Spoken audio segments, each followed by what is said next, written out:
Next, we go for value addition, how to score more marks in various GS papers. So GS1 includes geography.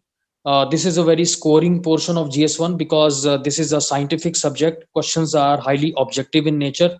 Like they will ask you about tides or eclipses or volcanoes or weather phenomenon.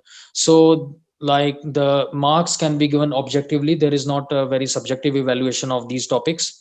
So this is something that you should try to target. And how to get more marks in GS1 geography? You have to illustrate your explanation using maps, diagrams. Geography is all about mapping. You have to perfectly understand all the interrelationships of geopolitics and geographical phenomena.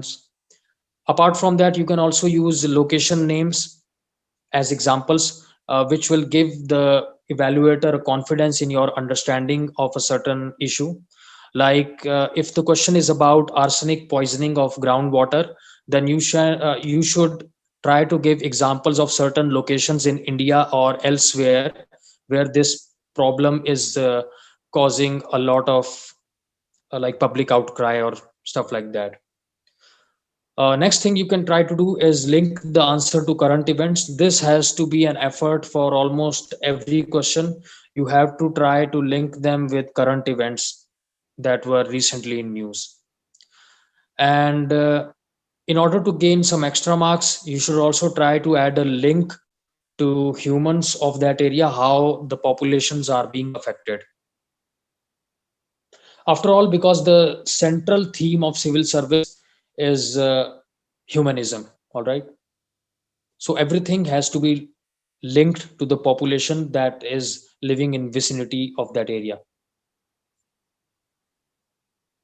Next, we come to art and culture. To gain more marks in art and culture, you can use a lot of examples and diagrams, like South Indian temples, North Indian temples, architecture differences. You can draw diagrams, or stupa. If they ask you for salient features of a stupa, you have to draw a diagram. And examples like Mughal Indo-Islamic architecture, you can give example of certain buildings that are considered to be masterpieces of Indo-Islamic architecture. Next, we come to history. In history, you can use maps if they're relevant. Like if you have to explain Anglo-Sikh War or world history, if they ask you about trench warfare of World War One or D-Day landings and how they turned the tide of World War Two.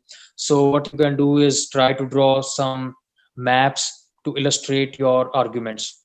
Apart from that, you can also give data. Like I gave you an example earlier today, data with respect to whether the British Raj was beneficial or inimical to India's long-term interests. So we can give data like when the Britishers came to India as a trading company, India controlled almost 25% of global GDP. But when they left us in 1947, they left us with a share of merely 2.5%. So that data drives home the point that the Britishers have actually drained a lot of wealth from India. Apart from that, the examples are always a good thing that can fetch you more marks in history as well. Next, we come to Indian society.